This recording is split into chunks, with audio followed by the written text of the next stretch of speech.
Ya, terakhir kita sudah sampai sini ya. Ada 3 atau 4 latihan soal lagi yang belum kita selesaikan dari slide-nya. Setelah itu nanti kita akan coba bahas soal-soal tutorialnya. Oke. Ada yang mau ditanyakan dulu sebelum kita mulai? Sebelum kita lanjutkan.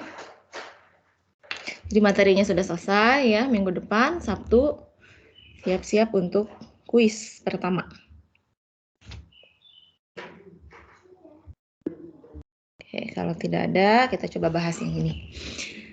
Sebanyak 0,3 gram sampel biji timah dilarutkan dalam larutan asam, sehingga mengubah semua timah menjadi 2.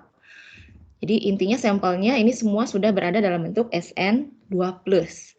Ketika larutan ini dititrasi, diperlukan 8,08 ml kalium permanganat 0,05 molar untuk mengoksidasi timah 2 menjadi timah 4. Tentukan persen massa timah dalam sampel awal. Jadi ini soal stoikiometri biasa ya. Yang penting kita punya persamaan reaksi yang setara. Coba kita kembali menyetarakan ya. Di sini yang diketahui SN timah 2+ menjadi SN 4+. Ini kan sudah sama-sama 1 ya. Tinggal langsung setarakan muatannya. Kita tambahkan 2 elektron di sebelah kanan. Lalu kalau permanganat dalam suasana asam biasanya menjadi apa produknya? Ada yang masih ingat? Mn2+. N2+. Mn-nya sudah 1, kurang oksigen, tambah 4 H2O, kemudian H+, tambah 8 H+, elektronnya 7 kurang 5, ya. Ini ya. Kita setarakan, yang atas kali 5, yang bawah kali 2, 5 SN2+, ditambah 2 MnO4- tambah 16 H+ menjadi 5 SN4+ ditambah 2 Mn2+ ditambah 8 H2O. Kita coba cek muatannya. 5 kali 2 10 kurangi 2 8 ditambah 16 24. Ya, ini 5 kali 4 20 tambah setara ya. Ini persamaan reaksi yang setaranya. Sekarang yang diketahui informasinya KMNO4 minusnya, di sini KMNO4 kalau terurai menjadi K+ dan MNO4 min. Jadi mol KMNO4 sama dengan mol MNO4 minus. 8,08 ml dikali 0,05 molar sama dengan berapa milimol? 8.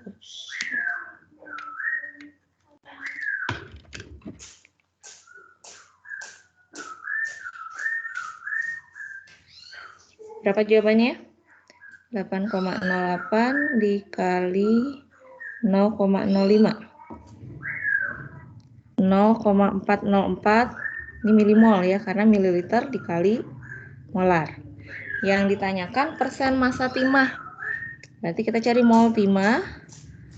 Mol SN2+, berapa kalinya mol permanganat? 5/2. 5/2 kali 0,404 milimol. Jawabannya berapa? Tolong sambil dikerjakan ya, supaya kita bisa sama-sama. 1,01 Bu. Bentar ya, milimol. Tinggal massa SN-nya. Semua ini di sini soalnya semua timah diubah menjadi SN2+ ya. Di oksidasi terlebih dahulu. Jadi mol SN sama dengan mol SN2+. 1,01 milimol dikali 118,71 gram per mol. Nanti kita dapat, kalau langsung kita kalikan nanti satuannya miligram ya. 1,01 kali 118,71. Berarti segini ya. persen masanya 0,119 gram bagi 0,3 gram kali 100%.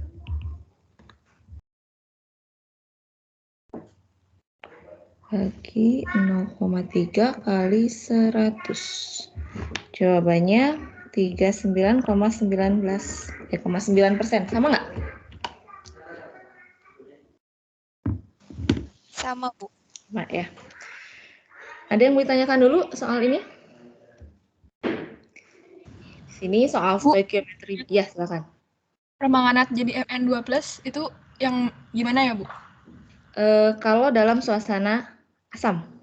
Pada umumnya selama tidak disebut dia dalam suasana basa, kita reaksikan dia dalam suasana asam. Hasilnya pasti menjadi Mn2+. Kalau dalam suasana basa biasanya menjadi MnO2.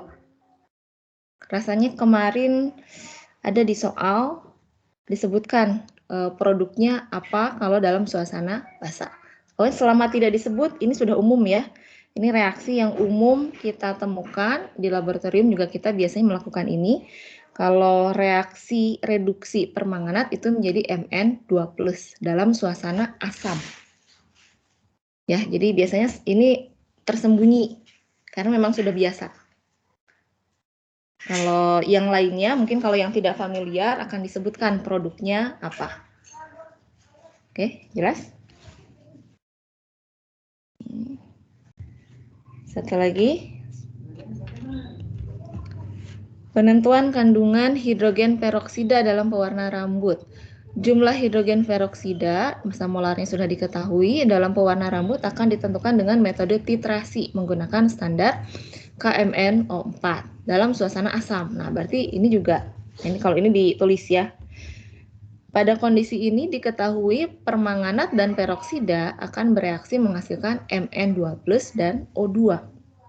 Jadi di sini kita tahu reaksinya seperti tadi, MnO4- menjadi Mn2+, tambah 4H2O, ditambah 8H+, tambah 5 elektron. Sekarang H2O2-nya peroksida. H2O2 ini menjadi O2. Tinggal disarakan. Ini berarti kita tinggal tambahkan 2H+, O-nya sudah 2, H+2 ditambah 2 elektron. Yang atas kali 2, yang bawah kali 5. 2MnO4- ditambah 16H+, 5H2O2. Jadi kuncinya di sini pokoknya kita harus bisa menyetarakan persamaan reaksi redoks ya. Sisanya sih sama kalau stoikiometri jenis soalnya. Tambah 5O2 tambah 10H+. Di sini ada yang sama, kita coret. Jadi 6H+. Sekarang nggak? Min 2 ditambah 6 plus 4. Di kiri plus 4, di kanan plus 4. Sudah setara ya. Tinggal masukkan informasinya apa di sini. Permanganatnya 43,2 mili, MnO4-nya 0,105 molar. Kita cari molnya. 43,2 kali 0,105. 4,536 milimol. Berapa gram kandungan peroksida? Nah, ini juga sama seperti tadi ya. Mol H2O2-nya 5/2 kali 4,536 milimol. Kali 5 bagi 2. 11,34 milimol. Karena ditanyakan dalam gram, kita tinggal kalikan massa molarnya. Berapa massa molar? Oh, itu sudah ada ya. Massa H2O2 11,34 milimol kali 34,01 gram per mol kali 34,01 0,385 gram ya. Sama nggak? Jawabannya. Oke. Sudah selesai sampai di sini. Sisanya ini hanya ada 2 soal tambahan. Ya. Ion hipotiosianat OSCN-. Kalau kita gambarkan strukturnya OSCN, ini muatannya -1. Merupakan ion yang ada dalam air ludah manusia yang diketahui berfungsi sebagai agen antibakteri. Ion ini merupakan basa konjugat dari asam hipotiosianat. Ya, ini sekilas ini tentang asam basa. Menurut teori Bronsted-Lowry, ini adalah basa konjugasi dari apa? Dari asam hipotiosianat. Ya. Jadi yang namanya asam ini berdasarkan teori asam basa teori Bronsted-Lowry ini yang melepaskan H+ dari asam hipotiosianat, lepas H+-nya, elektronnya nanti diterima oleh oksigen. Jadi muatannya ini totalnya -1. Setelah melepaskan H+, ya, yang kehilangan H+ ini menjadi anionnya, kita sebut sebagai basa konjugasinya. Tentukan bilangan oksidasi untuk setiap atom dalam ion hipotiosianat ini. Nanti kalau di dalam senyawa organik itu biasanya caranya agak sedikit berbeda ya, cara menentukan bilangan oksidasinya. Yang seperti kita bahas di awal, makna dari bilangan oksidasi itu adalah berapa jumlah elektron yang terlibat di dalam suatu ikatan. Dari sini kita bisa coba cari yang ujung dulu ya. Oksigen pertama, muatan oksigen karena dia menerima 1 elektron, dia merupakan basa konjugat dari dari asam hipotiosianat.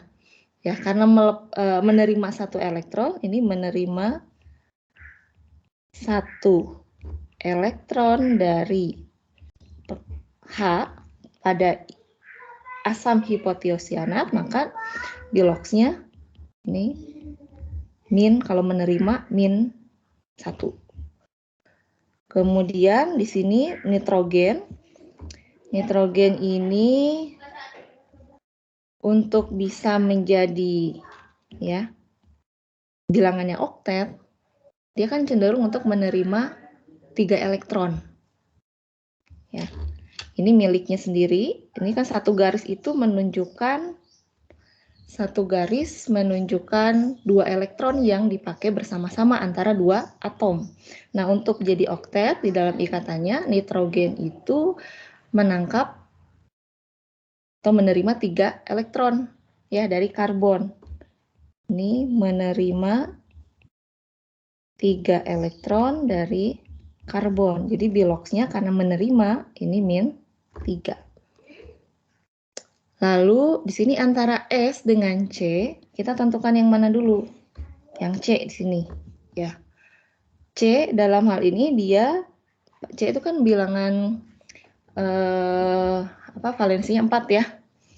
Di sini dia cenderung untuk memberikan 3 elektron. Memberikan 3 elektron ke nitrogen, kemudian 1 elektron ke sulfur. Jadi di sini biloxnya dia +4. Kalau kita tulis di sini -1, ini +4, kemudian ini -3, supaya hasilnya sama dengan -1, maka sulfurnya harus berapa?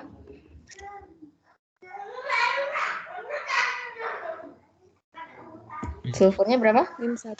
-1.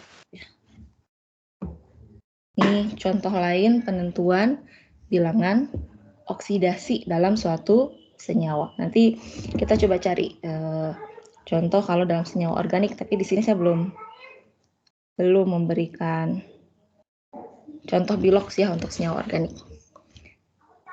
Oke, satu lagi yang terakhir di slide ini. Agak panjang ya soalnya. Tablet yang mengandung kalium iodat KiO3 akan diuji sebagai obat untuk orang yang terpapar ion I- radioaktif yang bocor ke lingkungan. Untuk menguji obat ini, seorang analis melarutkan tablet ini dalam 100 ml air yang telah diasamkan dan ditambahkan kalium iodida atau Ki berlebih. Reaksi ion IO3- dan I- dalam suasana asam menghasilkan ion I3-.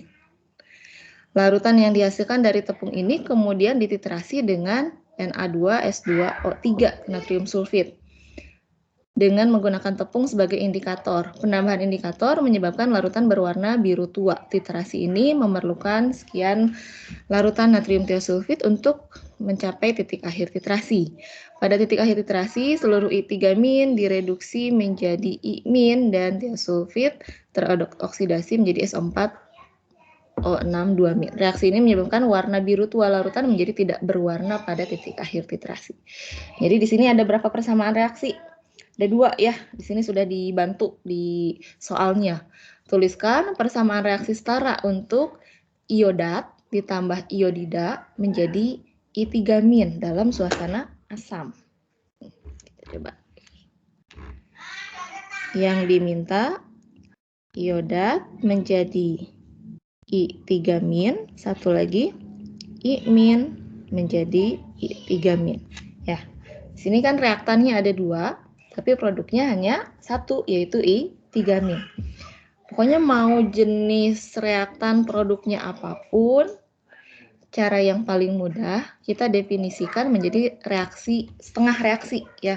Mana oksidasi, mana reduksi, semua caranya sama. Di sini kita bisa lihat yang mengalami perubahan biloks adalah I-nya. I dalam iodat berapa biloksnya? Ini berapa?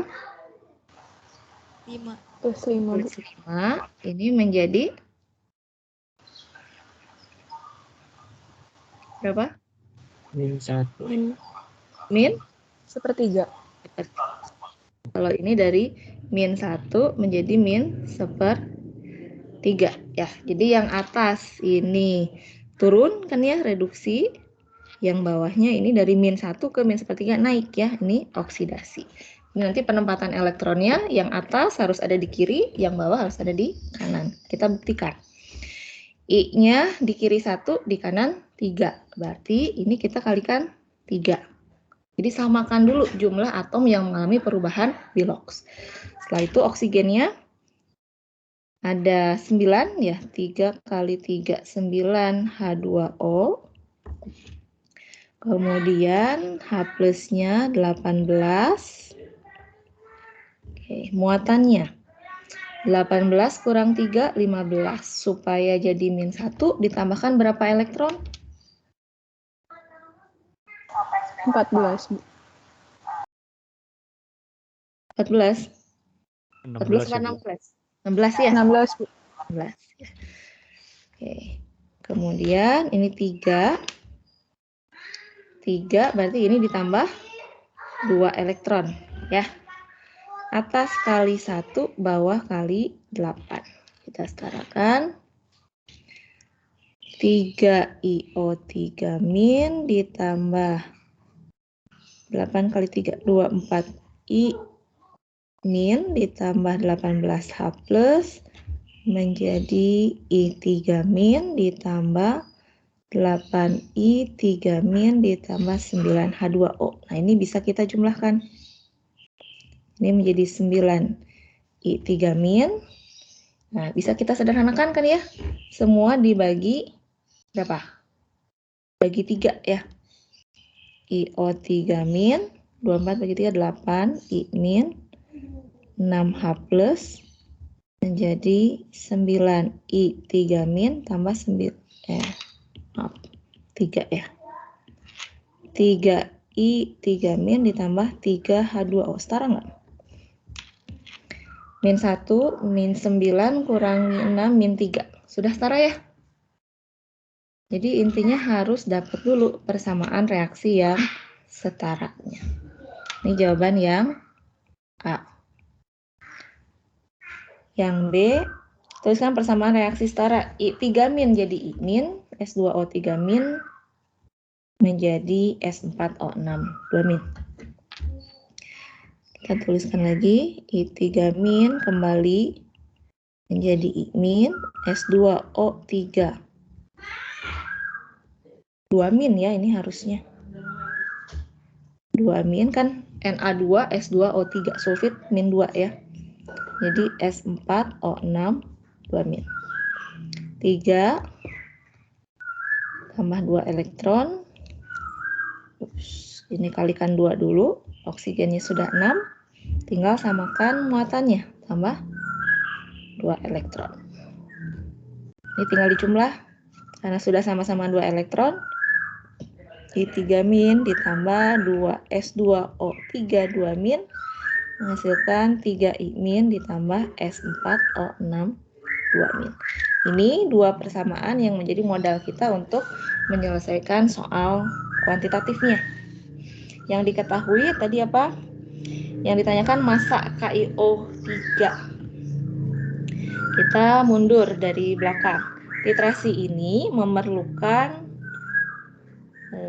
22,61. 22,61. Ini ya, 22,61 mililiter 0,05 molar ya. Ini kita cari seperti biasa berapa mol? Silakan dihitung. Betul ya angkanya. 1,1305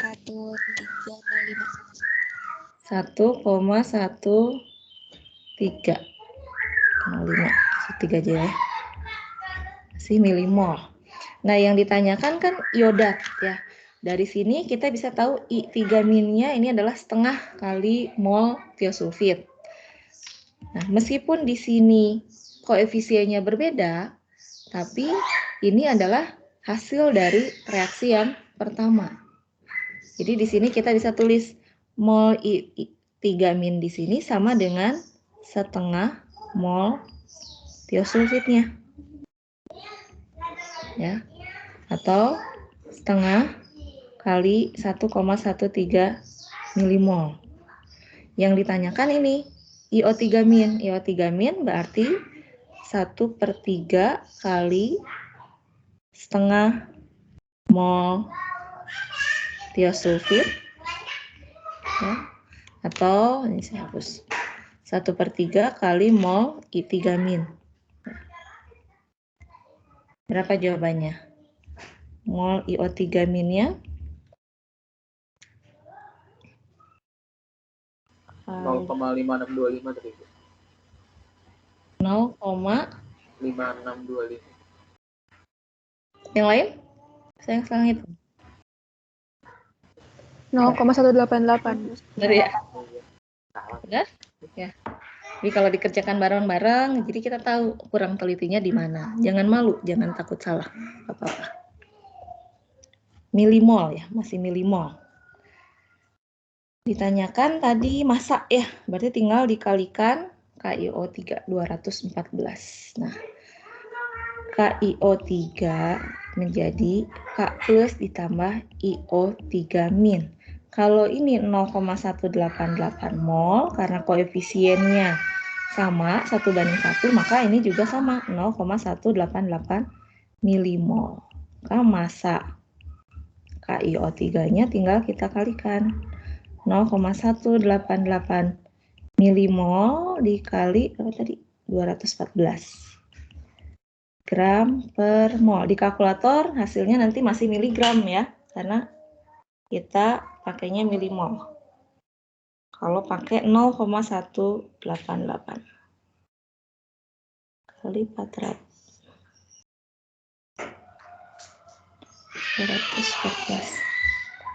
0,040 gram segini bukan? Sama nggak sih? Sama, Bu. Oke, sudah habis. Kita sudah mempelajari 4 slide ya, 4 topik. Harusnya sampai di sini sudah siap ya untuk kuis. Kira-kira dari 4 topik tersebut, dari 4 bab, bagian mana yang paling sulit? Atau yang perlu mengerjakan agak mikir dalam waktu lama? Yang mana? Stoikiometri ya? Ya Bu, kalau udah masuk stoikiometri yang panjang kayak gitu Bu. Nah, ini bagian akhir-akhir nih saya ambil. Nah, kalian kalau sudah membaca, ada yang sudah mengerjakan sampai mungkin 3 soal. Yang ini nih, 125 sama 130, saya asumsikan kalian sudah paham. Mau dikasih soal seperti apapun, kalau sudah bisa mengerjakan itu dengan baik, yang sederhana harusnya bisa. Ya, jadi sengaja biasanya saya ambil soal-soal dari textbook yang memang mewakili setiap topik yang ada di slide. Ya, supaya kalian terbiasa menghadapi berbagai jenis persoalan tentang topik tersebut. Oke, ada yang mau tanyakan dulu? Atau mau lanjut langsung ke soal latihan ini? Oke, kemarin ada yang di diskusi, saya baca ya semuanya meskipun saya tidak reply satu-satu. Kalau soal katanya menjawab lebih baik sediakan tempat yang leluasa gitu ya, jangan nyempil-nyempil di soalnya ya. Ini kebetulan saya punya waktu, jadi saya coba copy lagi semua soalnya supaya bisa lebih leluasa untuk menuliskan jawabannya ya. Oke, kita mulai yang pertama. Klorin ya, ini biasa ditambahkan pada air minum untuk membunuh bakteri ya. Caranya di sini beberapa klorin diubah menjadi ion sesuai dengan persamaan berikut. Ini sih hanya mengingatkan kembali tentang definisi dari oksidasi, reduksi, kemudian reduktor, oksidator. Ya, berarti kita coba tentukan biloxnya. Cl2, berapa bilox Cl-nya? 0. Oksigen dalam H2O? -2 ya. -2. H plusnya plus 1. Ini plus 1. Cl min?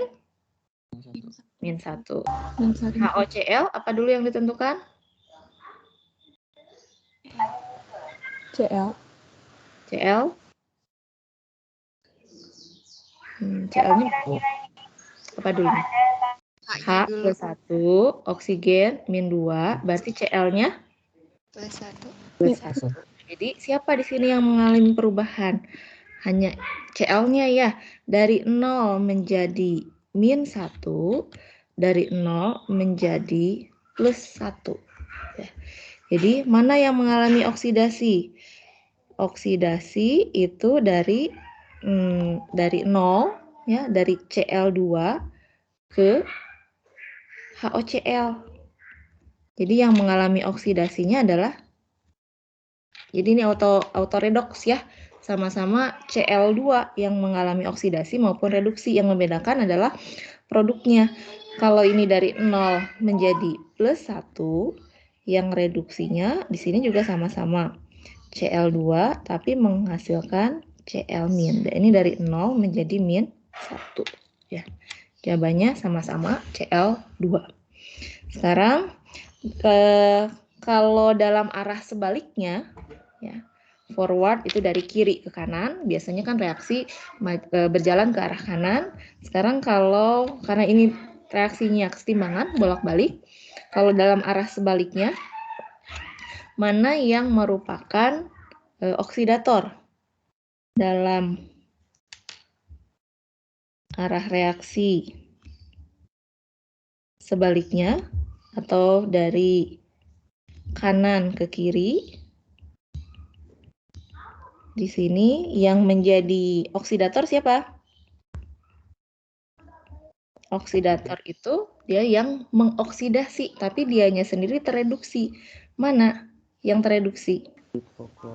HOCl. HOCl. Sebaliknya, reduktornya dia yang mereduksi, tapi dianya sendiri yang mengalami oksidasi. Pas ya. Ini hanya mengingatkan kembali definisi oksidasi, reduksi, reduktor, oksidator. Oke. Nah, ini yang agak hafalan ya, sudah hafal belum nih? Berbagai reaksi dengan asam pengoksidasi. Tuliskan atau sarankan persamaan reaksi kimia untuk oksidasi logam perak menjadi Ag+. Ini menjadi Ag+. Yang pertama, dalam larutan asam nitrat encer. Ini NO3- ya. Menjadi apa? Masih ingat? Kalau NO3 encer, jadi apa? NO2, NO, atau amonium? NO. NO, ya. Yang penting kita tahu produknya. Untuk menyetarakannya seperti biasa, ya.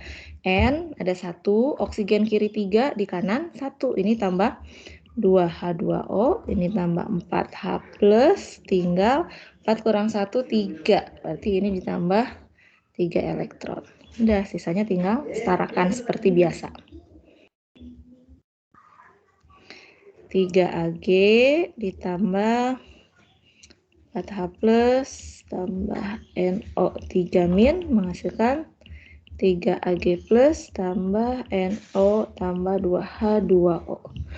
Setara, di kiri 4 kurang 1, 3. Di kanan 3. Sudah setara ya. Sekarang yang B.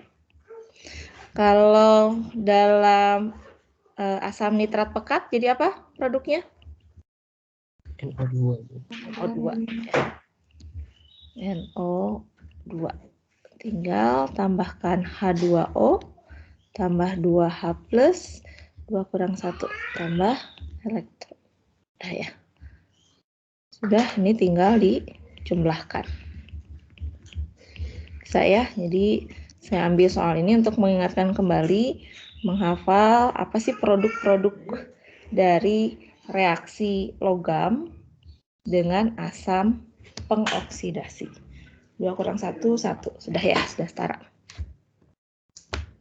Oke. Ya, silakan. Itu kan harus kalau Ag ini kan ya itu punya potensial reduksi yang tinggi kan Bu. Tapi kalau ketemu dengan NO3 dia mengalami apa? Oksidasi. Berarti NO3-nya tuh potensial reduksinya lebih tinggi ya Bu. Ya, harus dicek ya. Apakah perak itu masih bisa bereaksi dengan nitrat? Oh, Harusnya sebentar. Harusnya enggak ya? Saya nggak ngecek itu, lupa.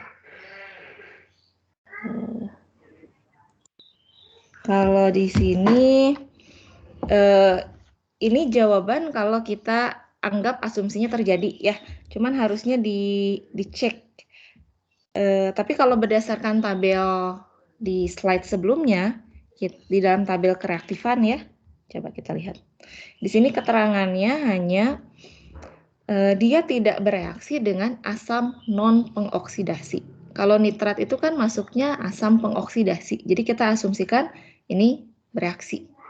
Nanti mungkin kita bisa cek di elektrokimia ya, di deret volta yang ada data potensial reduksinya. Apakah betul perak itu bereaksi dengan asam nitrat?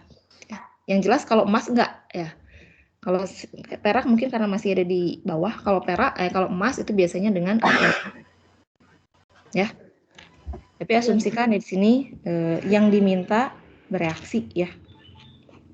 Oke, terima kasih. Ya itu salah satu faktor ya. Kalau dalam reaksi redoks kita harus hati-hati. Jangan sekedar menuliskan kemungkinan persamaan reaksi. Ya kita sudah tahu bisa memprediksikan produknya apa, tapi belum tentu kalau dalam reaksi redoks itu berlangsung atau tidak.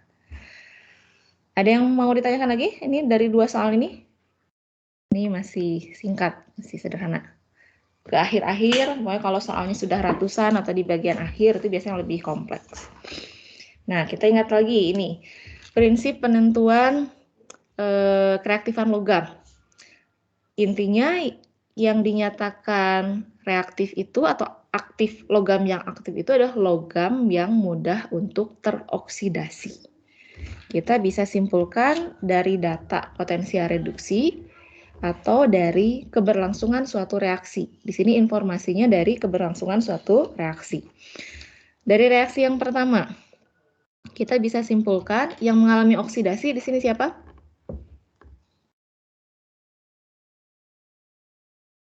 PU apa namanya PU? Ada yang hafal PU? Yang mengalami oksidasi, PU ya. Tellurium, Bu. Saya lupa PU apa. Kalau TL itu tellurium ya. Jadi di sini mana yang lebih aktif, PU atau TL? PU. PU. Ya, karena PU yang mengalami oksidasi menjadi PU. Jadi kita bisa tulis PU lebih reaktif dari tellurium. Sekarang rutenium dengan platina, mana yang lebih reaktif, mana yang mudah mengalami oksidasi dalam reaksi ini? RU. RU ya, ini lebih aktif dibandingkan platina. Tellurium dengan rutenium yang mengalami oksidasi, tellurium ya, TL. Nah, dari sini tinggal kita simpulkan. Ya, jadi kuncinya di sini kita hanya perlu paham yang aktif itu adalah yang mudah mengalami oksidasi. Oh, karena di sini di soalnya juga urutkan berdasarkan kemudahannya untuk mengalami oksidasi. Atau dengan kata lain, ini soalnya bisa diganti menjadi urutkan berdasarkan logam yang paling aktif. Kalau kita urutkan, misalnya PU, TL. TL dengan RU, berarti RU di sini ya. RU dengan PT, lebih aktif yang RU. Ini ya? Betul nggak? Dari yang pertama, posisinya PU lebih mudah dioksidasi dibandingkan tellurium. Dari yang ketiga, tellurium dengan rutenium, tellurium lebih mudah dioksidasi dibandingkan rutenium. Lalu dari yang kedua, rutenium lebih mudah dioksidasi dari bisa? Ya, jadi ini soalnya sederhana sebetulnya. Asal tahu yang reaktif itu adalah yang mudah mengalami oksidasi. Ini masih sejenis. Coba. Dari sini masih sama ya, peningkatan kemudahan mengalami oksidasi. Yttrium lebih mudah dioksidasi dibanding nikel. Molybdenum lebih mudah dioksidasi dibanding nikel. Molybdenum lebih mudah dioksidasi dibanding yttrium. Urutannya gimana? Yttrium, nikel. Ini dari yang pertama. Kemudian dari yang ketiga, kira-kira posisi molybdenum ada di sebelah mana? Kiri ya? Sebelah kiri. Betul, sekarang antara molybdenum dengan kemungkinan seperti ini. Ya. Jadi dari yang pertama, yttrium lebih mudah dioksidasi dibandingkan nikel. Dari yang ketiga, molybdenum lebih mudah dioksidasi dari yttrium. Dari yang kedua, ini sesuai. Molybdenum posisinya di sebelah kiri dari nikel. Ya, jadi tanpa adanya informasi potensial reduksi, kalau misalnya kita tahu informasi keberlangsungan suatu reaksi, kita bisa mengurutkan keaktifan logam. Mana yang mudah mengalami oksidasi, mana yang sulit. Bisa menentukan keaktifan logam ya. Selain mungkin kita sudah bisa menghafalnya. Logam golongan 1, golongan 2 itu reaktif ya, mudah bereaksi dengan air saja bereaksi menghasilkan hidrogen, apalagi dengan asam. Lalu dari aluminium sampai sebelum hidrogen itu tidak bereaksi dengan air, tapi bereaksi dengan asam non pengoksidasi menghasilkan hidrogen. Hidrogen dihasilkan dari mana? Dari H+-nya, reduksi H+ menjadi H2. Kemudian di atasnya hidrogen sampai emas itu tidak bereaksi dengan asam non pengoksidasi, tapi kemungkinan bereaksinya dengan asam pengoksidasi atau campuran dari asam beberapa jenis asam. Bisa diikutin sampai sini. Kalau ada yang masih bingung, jangan malu, jangan takut untuk bertanya. Manfaatkan, kita masih punya kurang lebih 1 minggu ya untuk latihan kuis pertama. Materinya sudah selesai, tinggal pemantapan saja. Oke, lanjut. Dalam suasana asam, bisulfit. Nah, apa rumus bisulfit? Ion bisulfit? HSO3-. HSO3-. Tuh ya, kalau ada bi ya itu ada H. Ya. Bisulfit HSO3- bereaksi dengan klorat. Kalau klorat apa? Ion klorat? ClO berapa? CO3. CO3- ya. Menghasilkan ion sulfat SO4 2- dan ion klorida. Makanya penting ya untuk kita tahu simbol nama dan simbolnya. Oke, tinggal kita setarakan. S-nya sudah 1, HO-nya di kanan kurang 1, di kiri, kemudian H-nya 3 ya. Jadi 3H plus, setarakan. 3 kurang 2, 1, tambah 2 ya. Ini harus teliti ya. Cl, kemudian 3H2O, tambah 6H plus 5, 6 ya. Ini kali 3, kali 1. Yang atas 3HSO3-, tambah 3H2O, tambah ClO3-, tambah 6H plus. 3SO4 2-, tambah 9H plus, tambah Cl-, tambah 3H2O. Kita sederhanakan. Nih. Ini jadi 3. Coba cek muatannya. 3 min 4. Di kiri min 4, di kanan 6 kurang 3. 3. Sama ya, sudah sama-sama min 4 di kiri dan di kanan. Kalau sudah dapat persamaan reaksi yang setaranya, tinggal seperti biasa stoikiometrinya. Berapa mililiter natrium klorat, ya, natrium klorat NaClO3 kalau terurai menjadi Na plus dan ClO3-. Jadi kalau yang ditanyakan natrium klorat, di sini kita punya persamaannya berupa kloratnya karena koefisiennya sama ya. Jadi molnya juga sama. Untuk bereaksi sempurna dengan 30 mili 0,45 molar natrium bisulfit, ini juga sama. NaHSO3 ini terurai menjadi Na plus ditambah HSO3-. Ya, ini yang ditanyakan. Tapi karena koefisiennya sama 1:1, mol dari klorat sama dengan natrium klorat, mol dengan ion bisulfit sama dengan natrium bisulfit. Oke, tinggal dihitung. Berapa jawabannya? 30 kali 0,45. Ini 13,5 milimol. Kemudian yang ditanyakan volume ya. Ingat, molaritas sama dengan mol per volume. Nih, dalam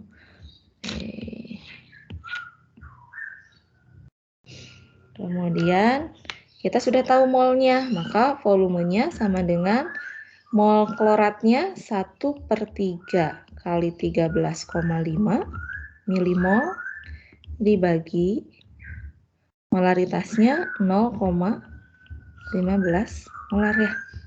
Jawabannya berapa? 13,5 bagi 3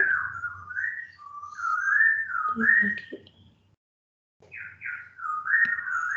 Berapa jawabannya? Berapa mili?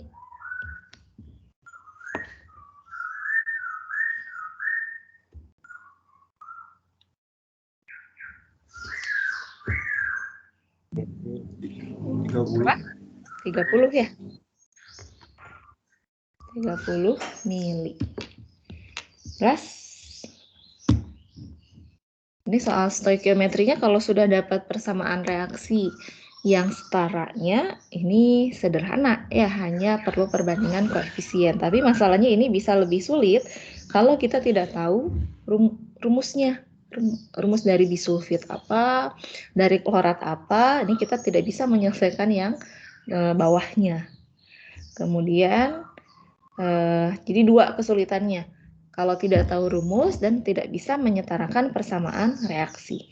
Kalau reaksinya itu tidak melibatkan H+, tidak melibatkan asam basa, itu masih bisa disetarakan tanpa menggunakan setengah reaksi. Jadi seperti biasa langsung, atom sebelah kiri berapa, sebelah kanan berapa, itu bisa. hasilnya akan sama. Tapi kalau sudah melipatkan H+, OH-, nah itu tidak bisa ditebak-tebak seperti itu ya. Ada yang mau tanyakan dulu soal yang ini? Masih bisa ya? Oke, lanjut. Kalau selama tidak ada yang bertanya, saya lanjutkan. Sampel biji tembaga, masanya diketahui dilarutkan dalam asam. Larutan kalium iodida ditambahkan ke dalam sampel tersebut mengakibatkan reaksinya di sini sudah setara ya, tembaga direduksi menjadi dari 2 ke 1, iodida dari -1 ke -1/3 ya, oksidasi. Ini sudah setara. 5 kurang 4, nah, sama-sama -1 ya muatannya. Kemudian ion triiodida yang terbentuk dari sini, secara kuantitatif ini bereaksi dengan natrium sulfit sesuai dengan persamaan reaksi berikut. Ini sudah disetarakan. Tinggal stoikiometrinya saja.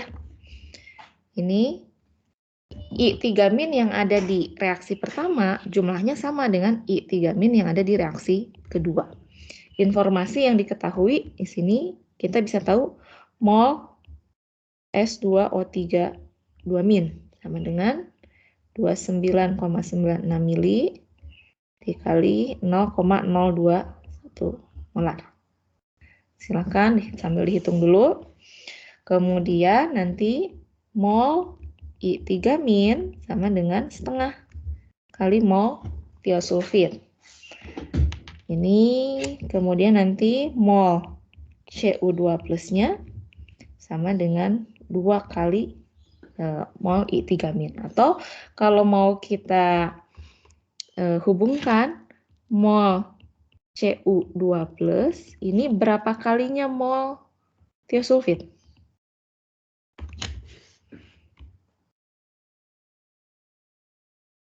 Berapa kalinya? Sama dengan mol tiosulfit. Karena dari sini ini sepertiga, I3- adalah setengah tiosulfit. Dari sini kita bisa tulis setengah mol tiosulfit. Maka mol Cu 2 kali setengah kali mol tiosulfit. Sama ya. Jadi di sini bisa kita langsung mol Cu2+-nya 29,96 mili dikali 0,021 molar. Berapa jawabannya? 29,96 kali 0,021. 0,0. Sama ya? Cu. Sekarang cari, yang diminta persen massa. Berapa massa Cu-nya? Cu itu 63,5. Ini kita kalikan 63,5. 0,0399 gram ya. Massa molar Cu 63,5. Berarti persen Cu. Nah, jawaban kita pokoknya patokannya kita harus cek logikanya. Setiap jawaban kita tuh masuk akal atau tidak. Ini biasanya kalau angka di sini sudah melebihi dari massa sampelnya, oh berarti itu nggak logis. Ada perhitungan yang salah yang harus kita cek ulang. Ini kan masih masuk akal ya, dalam sampel yang sejumlah 0,4225 gram terdapat hampir 0,04 ya. Jawabannya berapa?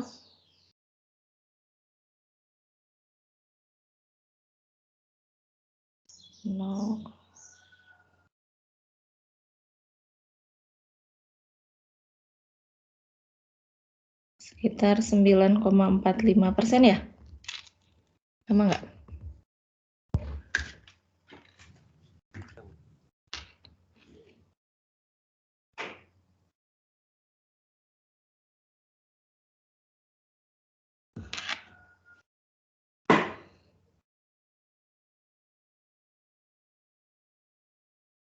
Itu jawabannya? Iya sama Bu. Yang kedua, jika bijinya itu mengandung CuCO3, berapa persen massa Cu? Jadi Cu-nya itu berada dalam bentuk tembaga karbonat, tembaga 2 karbonat. Yang ditanyakan persen dalam CuCO3 per sampelnya. Pakai apa di sini? Saya hapusnya. Masih ingat? CuCO3 ini berapa masanya? Kita harus cari dulu ini. Pakai perbandingan massa molar ya. Kalau misalnya di sini massa Cu, kalau kita tahu CuCO3, kita biasanya massa molar Cu dibagi dengan massa molar CuCO3 dikali massa CuCO3. Nah, ini yang dicari. Massa Cu-nya tadi 0,0399.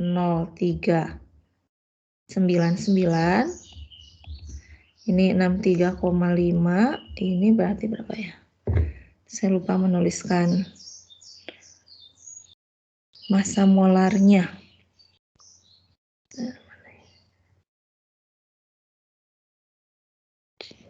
CuCO3 123,56. Nanti silakan dicek ulang ya. Dikali massa CuCO3. Coba dihitung. Berapa massa CuCO3-nya?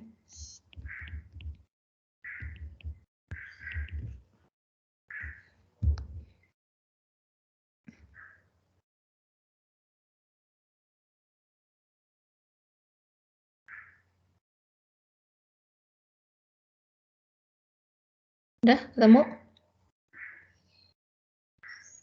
0,0776. 0,077 gram. Nah, sekarang yang ditanya persen massa CuCO3 di dalam sampel biji tembaga. 0,077 gram dibagi tadi 0,4225 kali 100%. Jawabannya sekitar 18,4%. Jelas? Jadi ini nanti kalau misalnya penentuan persen massa, kalau selama ini mungkin kita biasanya ditanyakan sampai dengan yang ini ya, persen CU-nya. Nah, di sini ada contoh soal lain, ada kasus lain. Biasanya sampel tersebut atau unsur tersebut berada dalam bentuk lain. Misalnya di sini padatan tembaga 2 karbonat. Nah, kalau dinyatakan dengan bentuk lain, kita bisa pakai perbandingan massa molar untuk tahu berapa massa senyawanya. Jadi di dalam sampel biji besi itu terdapat senyawa kalsium karbonat yang jumlah tembaga yang jumlah tembaganya tadi sebanyak 0,0399 gram.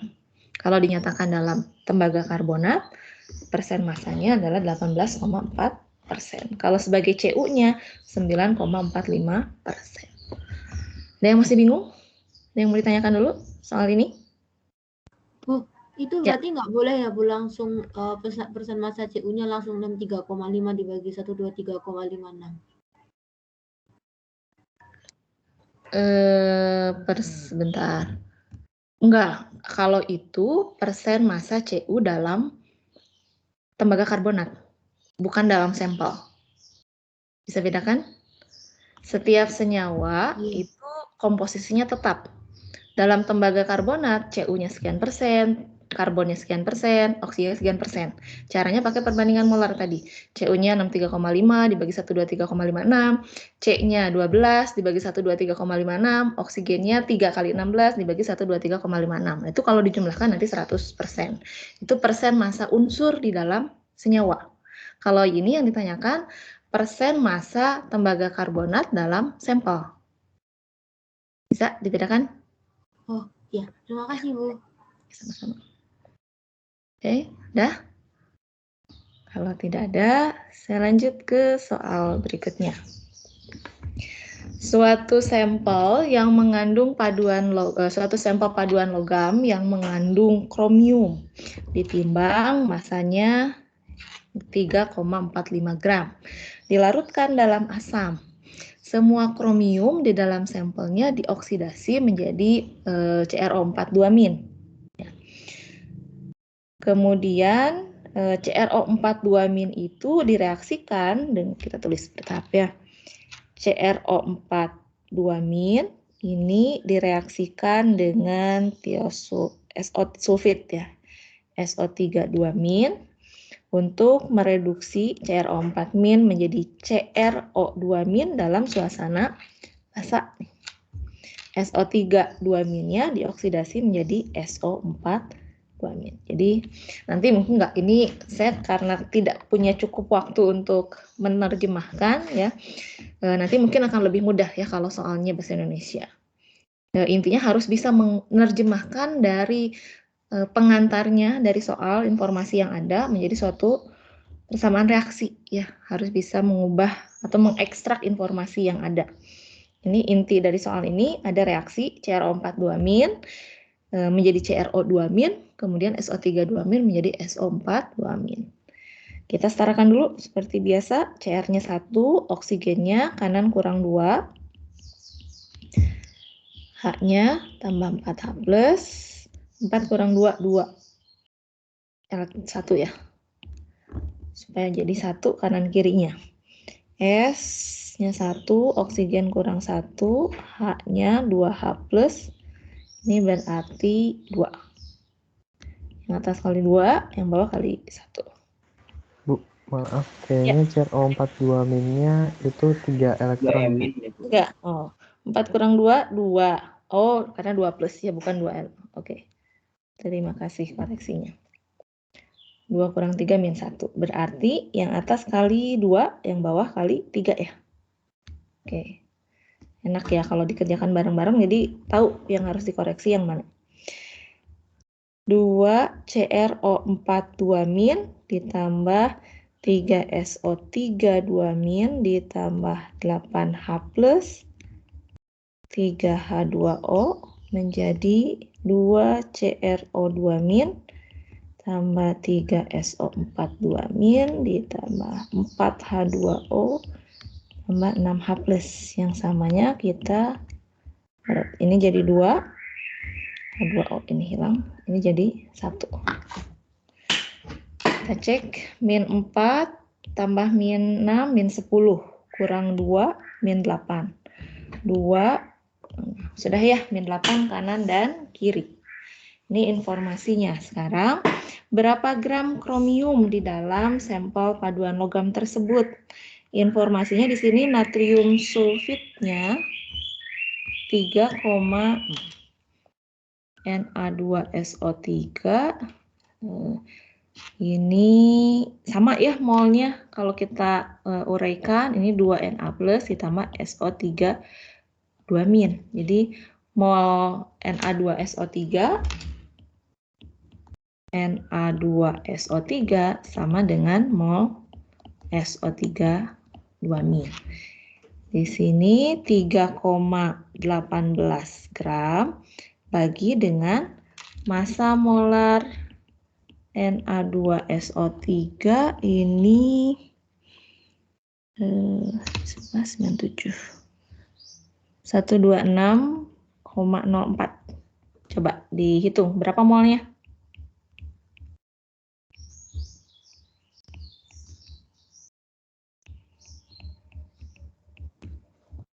Berapa mol? 0,025, Bu. 0,025 mol. Sekarang kalau mol CrO4-2-nya berapa kalinya? 2/3 kali 0,025 mol. Berapa jawabannya? Sama nggak ya? 0,0167. 7. Oke. Berapa gram kromium? Ini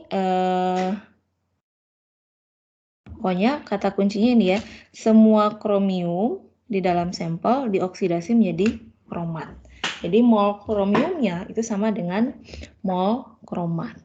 Selanjutnya kita sudah tahu mol kromatnya per kromat ya, CrO42-. Tinggal cari berapa massa Cr ya.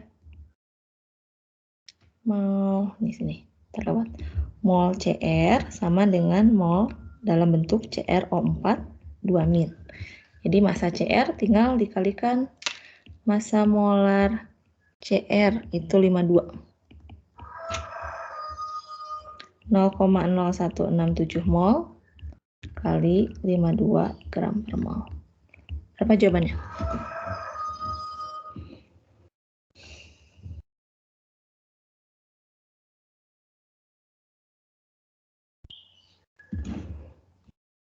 Nah, 0,868. sekitar 0,8. Ya, silakan. Ini CrO42- sama dengan Cr itu dari mana ya, Bu? Dari sini, dari soalnya. Nih. Suatu sampel intinya mengandung paduan logam. Suatu sampel paduan logam mengandung kromium.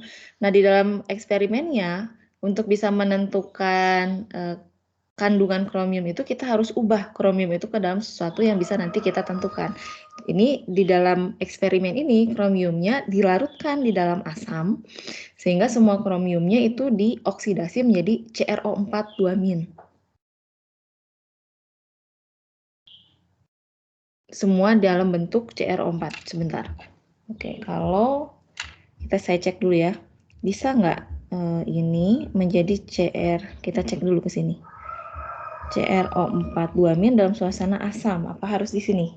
Kita cek koefisiennya. Siapa tahu beda ya. 4H2O tambah 8H+, kemudian 6. Oh, karena kita tidak tahu yang mengoksidasinya itu apa. Jadi itu asumsinya. Di sini kan tidak diketahui untuk mengubahnya menjadi untuk mengoksidasinya menjadi perkromat itu direaksikan dengan apa. Jadi kita asumsikan sama seperti soal-soal sebelumnya, sampelnya itu atomnya atau unsurnya itu diubah menjadi suatu bentuk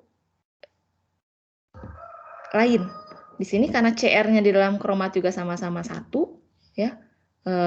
Bukan di kromat, bukan Cr2O7, kalau itu mungkin beda nanti molnya. Tapi karena di sini di dalam CrO42- itu 1 molnya, jadi kita asumsikan semuanya mol kromium sama dengan mol CrO42-.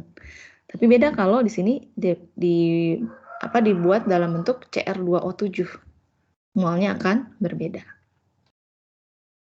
Bisa dipahami? Bu nanya, Bu. Ya, silakan. Itu jadi dua CrO4-nya nggak pengaruh? Nggak pengaruh. Maksudnya nggak dibagi dua dulu kan? 2 Cr. Ini agak janggal sih kalau menurut saya. Kecuali kalau di sini ada oksidatornya. Kalau ada oksidatornya, kita bisa menuliskan persamaan reaksinya ya. Yang belum tentu koefisiennya 1:1. Ini nanti saya coba cek lagi ya soal yang ini. Soal yang ini. Ini masalahnya hanya tinggal menentukan bagaimana perbandingan krom dari sampelnya dengan CrO42-nya ya.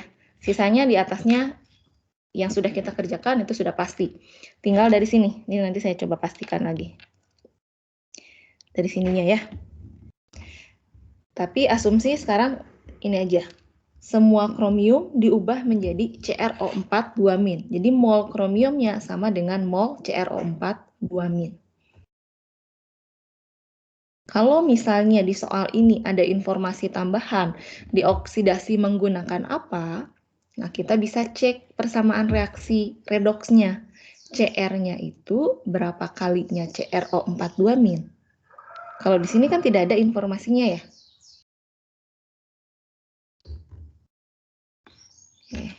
Ya, jadi yang meragukan hanya di situ saja ya. Nanti saya coba cek ulang, saya coba konfirmasi. Sementara itu dulu. Oke, kita lanjut. Solder. Solder, kita sering sekali mengenal istilah solder. Ini juga sama ya. Ini contoh larutan paduan logam yang mengandung timah dan timbal. Suatu sampel masanya 1,5 gram dilarutkan dalam asam. Nah, semua timah, sama ini juga seperti ini. Semua timah dikonversi menjadi biloxnya 2, jadi SN. Kalau kita urutkan prosesnya, kita punya sampel paduan logam mengandung timah. Timahnya kita larutkan ke dalam asam, ini menjadi SN2+, ya. Jadi nanti mol SN itu akan sama dengan mol SN2+. Kemudian SN2+-nya dioksidasi. Nah, sekarang di sini persamaannya mulai dari sini. SN2+ dioksidasi menjadi SN4+ dalam suasana asam. 2 elektron. Nah, oleh apa oksidatornya? Cr dikromat Cr2O7 2-. Menghasilkan produknya apa? Cr3- plus. Kita setarakan, ini 2, 7H2O, 14H+, 14 kurang 2, 12, supaya jadi 6, tambah 6 ya. Ini kali 3, ini kali 1. 3SN2+ ditambah Cr2O7 2-, tambah 14H+, hasilkan 3SN4+, tambah 2 Cr3+ tambah 7H2O. Sudah setara? 6 kurang 2, 4 tambah 4, 18 di kiri. 3 kali 4, 12 tambah 6, 18. Sudah setara ya? Dalam suasana asam. Nah, dari sini informasinya, ini diperlukan 0,368 gram natrium dikromat. Berarti kita bisa cari. Saya tulis sini massa molar natrium dikromat Na2Cr2O7 261,98. Coba dihitung. 261,98 gram per mol. Berapa molnya?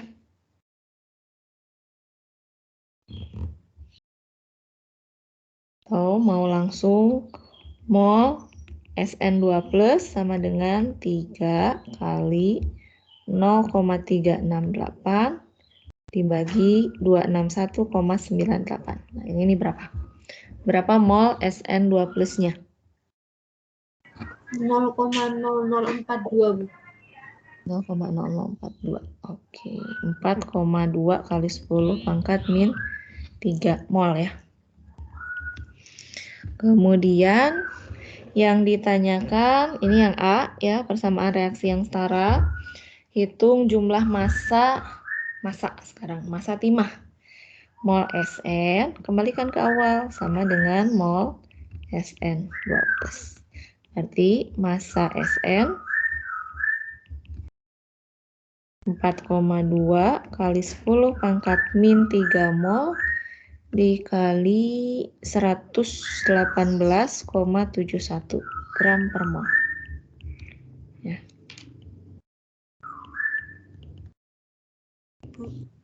Berapa? Jawabannya 0,498.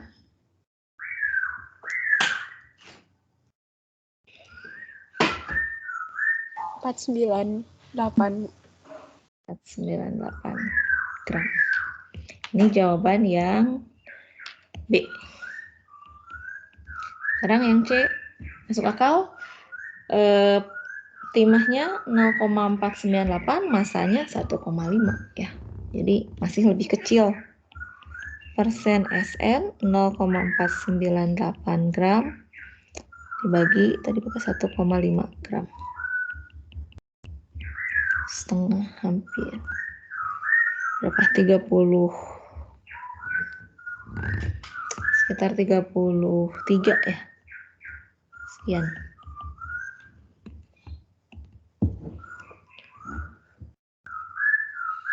Tiga puluh tiga berapa? 0,2, Bu. Saya tinggal bagaimana menerjemahkan soalnya menjadi persamaan reaksi yang setara. Kalau sudah setara sih soal stoikiometri itu saja. Yang penting kita gunakan perbandingan koefisien pada reaksi yang sudah setara. Ada yang mau tanyakan dulu sampai di sini? Kalau tidak ada, oke, masih lanjut. Ibu mau nanya, Bu. Ya, silakan. Agak basic sih, Bu. Nggak apa-apa, silakan. Saya agak lupa untuk menentukan elektron tiap pos, Bu. Maksudnya gini, Bu, yang Dalam setengah reaksi. agak lupa, Bu. Soalnya kalau jumlahnya beda dengan koefisien itu gimana ya, Bu? Menambahkan elektron untuk menyamakan muatan, begitu? Iya. Sama koefisiennya itu gimana, Bu? Oke, ini misalnya ya. Kalau yang pertama ini yang tidak melibatkan H+, SN-nya kan sudah sama-sama 1. Nah, tinggal muatannya, ini +2 di kiri, di kanan +4, kan lebih banyak +4. Ya, supaya sama-sama +2, ini kan harus dikurangi 2, ya, 4 kurang 2. Nah, ini kita tambahkan 2 elektron. Jelas nggak yang ini? Kita tambahkan yang di kanan. Kenapa? Karena itu, Bu, yang ada 2 muatan di satu ruas itu, Bu. Misalnya ada plus, minus, sama apa. Oh, oke. Coba yang bawah ya. CR-nya di sini yang mengalami perubahan Bilog CR. CR-nya di sini ada 2. Kita kalikan dulu 2 ya. 2, kemudian samakan dulu oksigennya di kiri 7, di kanan oksigen kan dalam air ada 1. Kita tambahkan 7H2O. Di kanan ada H-nya 14. Kita tambahkan 14H+. Nah, sekarang muatan. 14 kali 1, 4. Ini 1, jadi sebetulnya semua koefisien kali muatan. Hanya saja kalau yang 1 kan kita tinggal hitung muatannya saja. Ini kan sama dengan 14 kali 1, tambah 1 kali min 2, berarti kan 12 ya. Sama dengan 14 kurang 2, 12. Di kiri ada 12, positif. Di kanan, 2 kali 3, 6. Lebih banyak yang kiri. 12 supaya jadi 6, supaya sama berarti di kanan. Di kiri kita harus tambahkan 6 elektron. Sudah lebih terbayang belum? Jadi intinya semuanya sebetulnya sama. Koefisien masing-masing dikali muatannya. Elektron juga sama. Ini 6 dikali muatannya min 1. Tapi biasanya untuk mempermudah ini 1 kan kita anggap nggak ada. Sama aja hasilnya dengan ini. 14 dikurangi 2, 12. 12 dikurangi 6, 6. Di sini di kanan 2 kali 3, 6. Sudah setara. Untuk coba 1 kali lagi, cek yang hasil akhirnya. 3 kali 2, 6. 6 dikurangi 2, 4. Ditambah 14 kali 1, 18. Di kanan, 3 kali 4, 12. Ditambah 2 kali 3, 6, 18. Sudah setara. Gimana? Sudah lebih paham? Oke. Makasih, Bu. Ya. Kita lanjutkan. Ini persamaannya sudah setara, sudah ada. Nih, kita lihat soalnya. Ceritanya seperti apa. Kalsium klorida dan natrium klorida digunakan ini untuk melelehkan es ya dan salju di jalanan pada musim dingin. Sejumlah oke lah itu pengantarnya. Intinya di sini kita ingin menganalisis campuran dari kalsium klorida dan natrium klorida dengan cara kita larutkan. Di sini pertama ada campurannya itu. Jadi informasi awal kalsium klorida dan natrium klorida ini masanya 2,463 gram. Dilarutkan di dalam air dan endapan kalsium. Diendapkan sebagai kalsium oksalat. Kalsiumnya ini yang diendapkan menjadi Na2C2O4.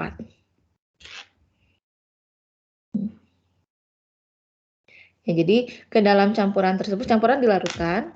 Kalau ini kan larut ya, semua larut. Ingat aturan kelarutan.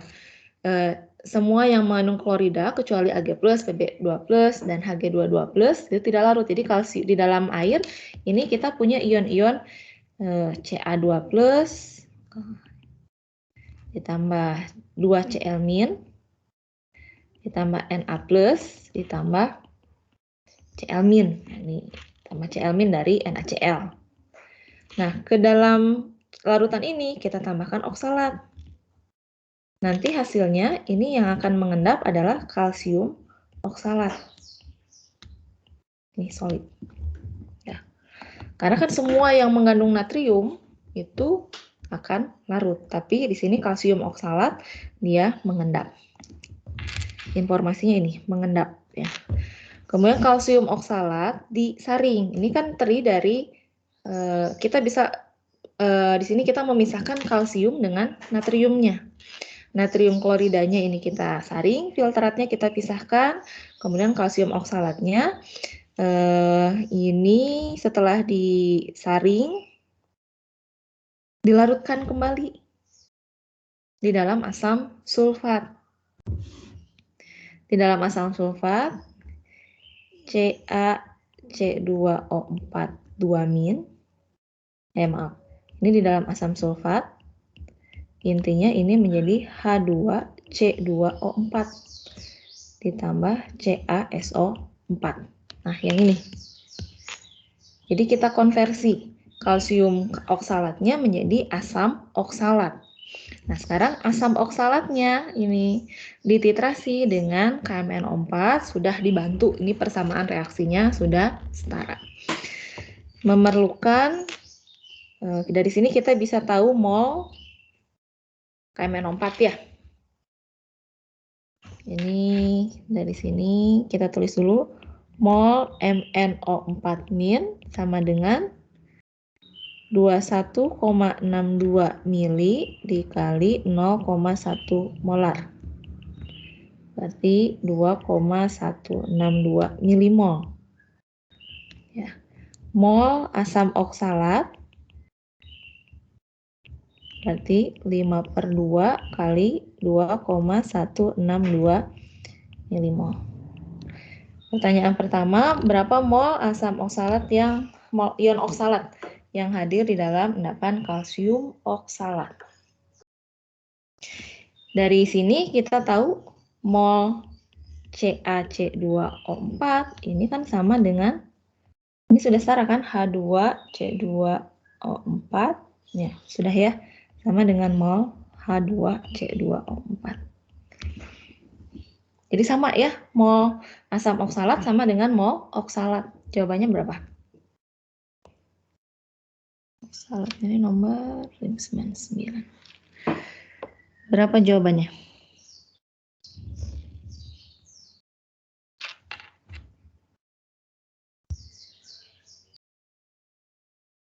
Lima 5,405.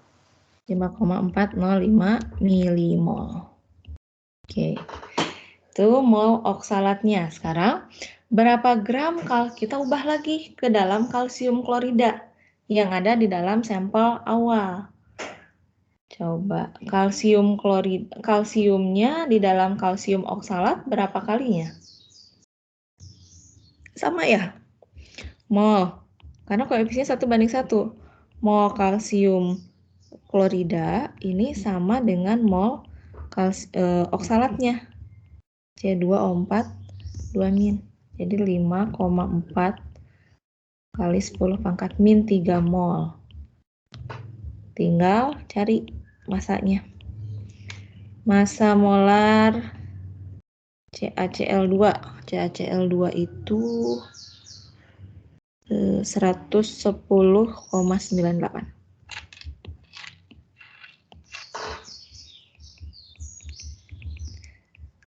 5,405 kali 10⁻³ mol kali 110,98 gram per mol. Berapa jawabannya?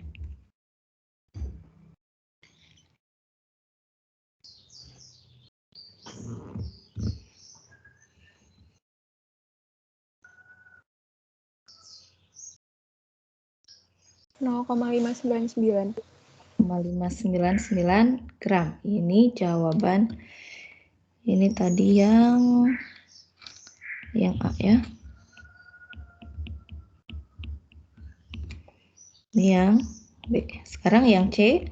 Berapa persen massa kalsium klorida? Masih logis ya. Lebih kecil dibandingkan massa sampelnya.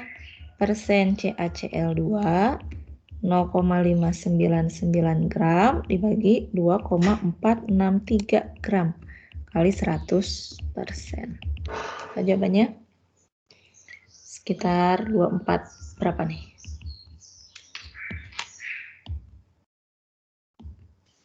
24,35. 35. Oke. Jadi harus paham bagaimana kita memperlakukan perlakuan terhadap sampel sehingga sampel itu bisa dianalisis. Ya, jadi yang bisa memperumit soal stoikiometri adalah prosesnya.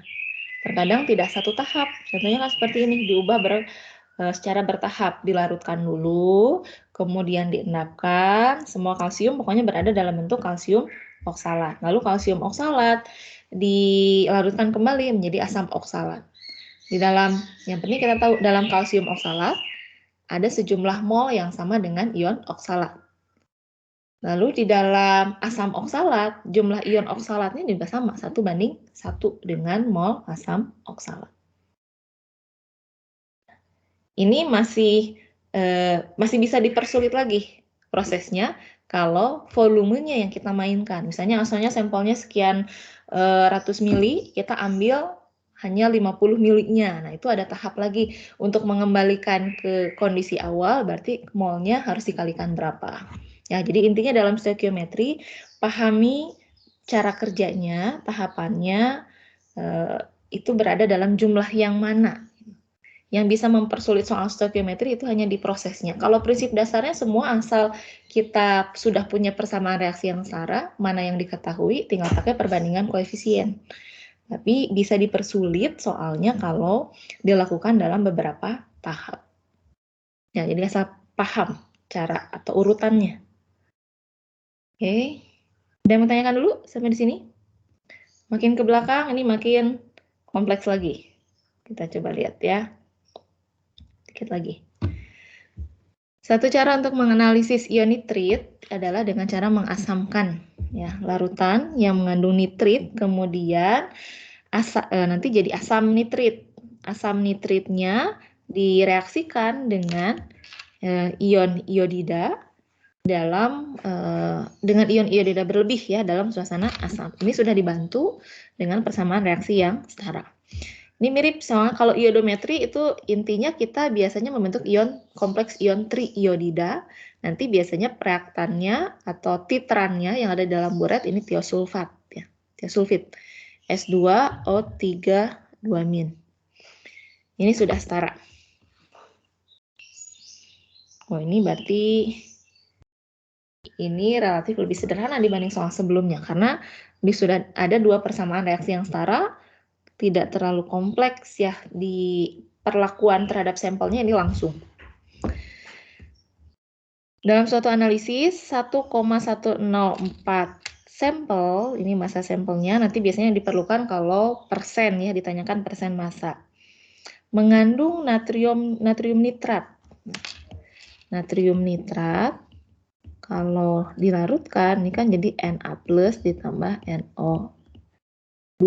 Jadi prinsipnya dari sini mol NaNO2 ini sama dengan mol NO2-. Nah, tadi NO2-nya ini kita asamkan menjadi HNO2 lalu dititrasi dalam I- berlebih. Informasi yang diperoleh di sini kita bisa dapat mol Na2S2O3 atau sama dengan mol S2O3-2- yang jumlahnya 29,25 mili kali 0,3 molar. Ini bisa dihitung berapa. Dari sini kita dapat mol I3- ya sama dengan setengah mol S2O3 2-min. Kalau kita balikan ke atas, ini dengan ini sama ya molnya. Mol HNO2 sama dengan 2 kali mol I3-min sama dengan 2 kali setengah mol S2O3 2-min. Atau kalau kita hubungkan dengan mol tiosulfatnya, mol S2O3 2-min. Maaf, sama ya. Berapa jawabannya? 9,25 kali 8,775. ini 8,775 milimol. Itu mol HNO2 ya, yang sama dengan mol HNO2 sama dengan mol NO2 min. Ini jawaban yang B ya. Ini yang B. Berapa mol? Yang A berapa mol I3 min? Berarti ini tadi yang ini. Ini yang A. Jawabannya berapa ini? Setengah kalinya. 4,3875 milimol ya. Ini jawaban yang A. Yang B tadi 8,775. Sekarang berapa persen massa NaNO3? Mol NaNO3 tadi sama dengan mol apa? Sama dengan mol NO2 min. Mol NO2 min sama dengan mol HNO2. Jadi tinggal kita kalikan massa molar NaNO2 itu 69. Jadi yang C, massa NaNO2-nya berapa? 8,775 kali 10 pangkat min 3 mol kali 69 gram per mol. Berapa jawabannya?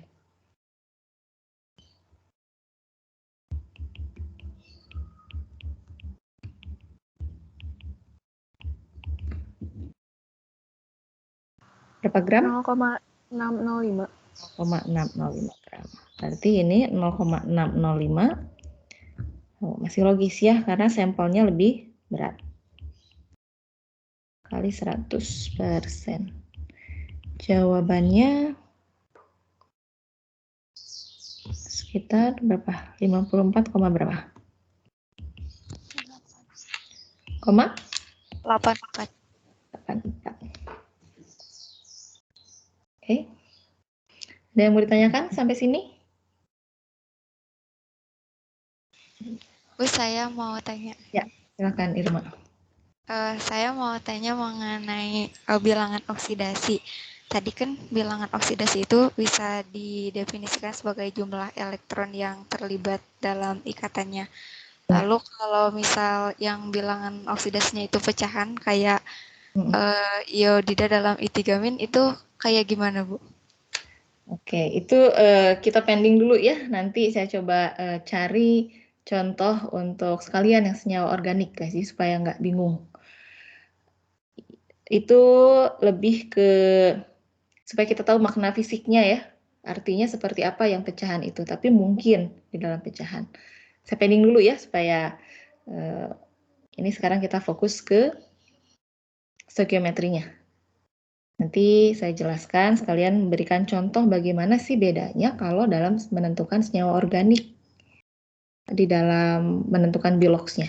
Kalau selama ini kita lihat langsung dari rumus ya, pokoknya mana yang kita tahu masuk ke dalam kategori aturan 1, 2, 3 ya, yang unsur itu sama dengan 0, kalau muatan sesuai dengan muatannya, kemudian mana yang umum misalnya F selalu -1, halogen yang lain itu menyesuaikan. Pakai yang itu dulu. Nanti saya coba cari yang organik lah ya, biar lebih jelas di dalam satu topik. Hari Selasa ya. Tolong ingatkan kalau lupa. Oke. Ada lagi? Berarti ya, kalau yang soal nomor ini itu berarti lebih mudahnya kayak dari belakang gitu ya, Bu?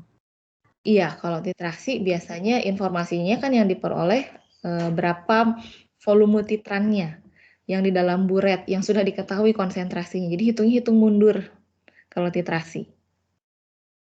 Oh, baik, terima kasih Bu. Oke. Oke, lanjut. Berapa soal lagi nih? Masih banyak. 6 lagi.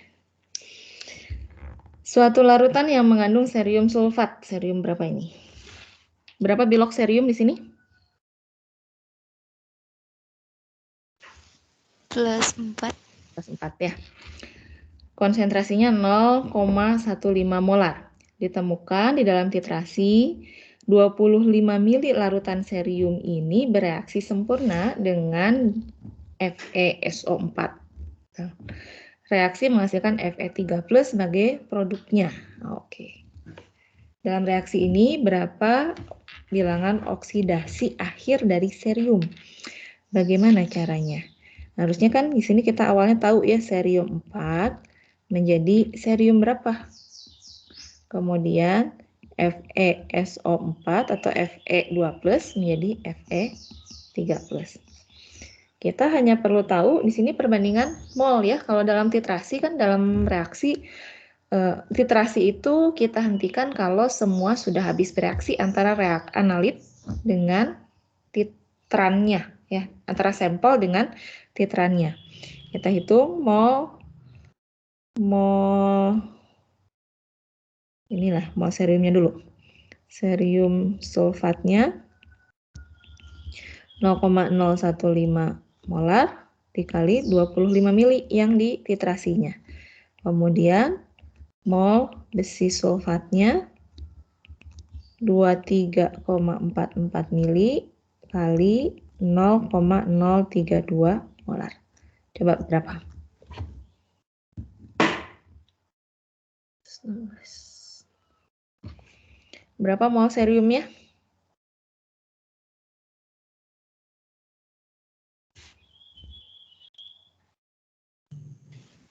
(0,75) Serium 375 ya. Yang seriumnya, yang ini baru 0,75. Jadi milimol. Jadi perbandingannya mol Fe 2+ ini 2 kali mol serium 4+ ya. Betul? Jadi kalau kita tulis serium 4+ ditambah Fe2+ menghasilkan Fe3+ ditambah perbandingannya mol Fe itu 2 kali. Kalau kita coba setarakan, ini jadi supaya muatannya setara, jadi berapa? Sebentar, kebalik nggak?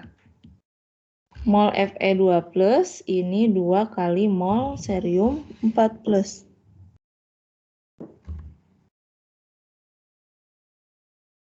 Betul ya?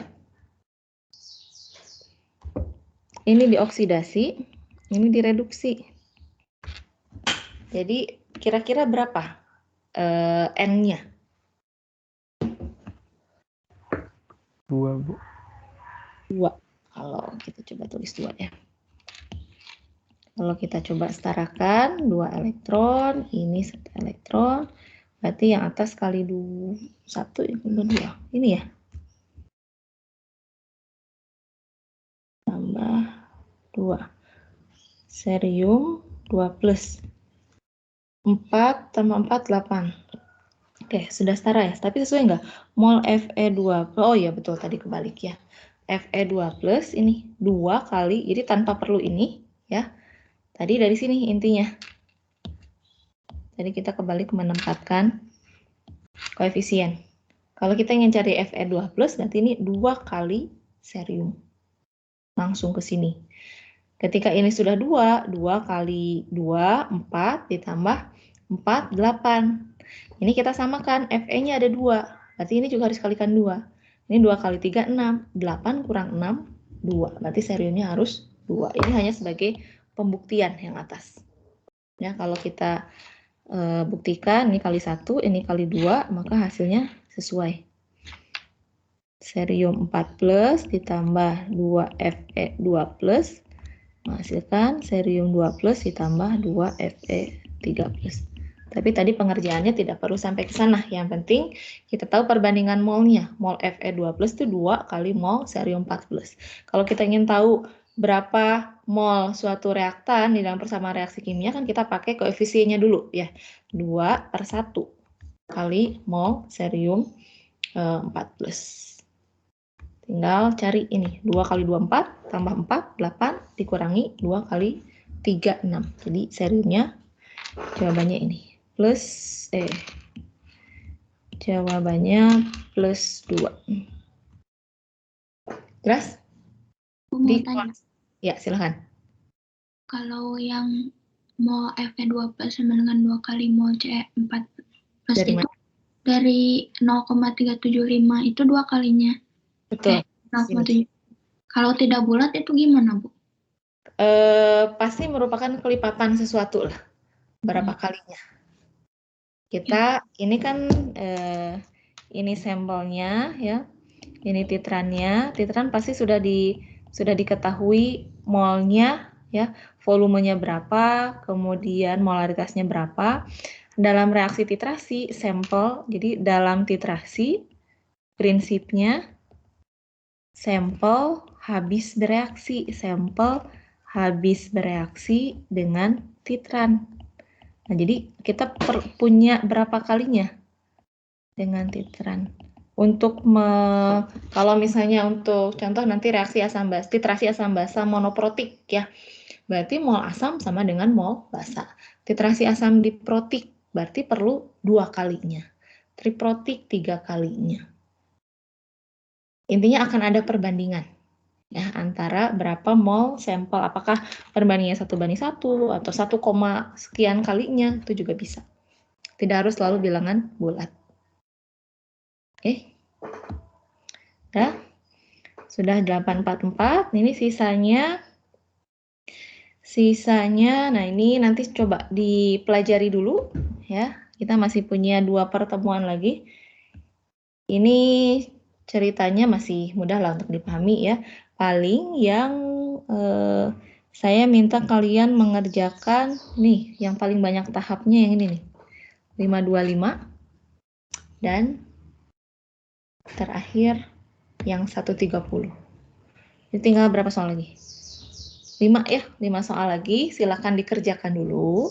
Kalau misalnya supaya lebih mudah, kita masih punya cukup banyak waktu, silakan dikerjakan di luar waktu kuliah. Nanti sampaikan di forum diskusi ya di EduNext. Kita samakan jawabannya. Supaya nanti minggu depan, kalau misalnya tidak ada yang mau ditanyakan terkait 4 bab yang akan diujikan dalam kuis, kita lanjut dulu ke termokimia. Baru nanti hari Jumatnya kita review kembali. Ya. Ada yang mau tanyakan dulu sebelum kita akhiri kuliahnya? Kalau tidak ada, saya akhiri saja langsung ya. Semoga materinya bisa diterima dengan baik. Silahkan persiapkan, masih ada satu minggu ya, belum terlambat untuk mengejar ketertinggalan. Semoga semuanya dalam keadaan sehat, jaga selalu kesehatannya. Saya akhiri kuliah hari ini. Selamat pagi. Assalamualaikum warahmatullahi wabarakatuh.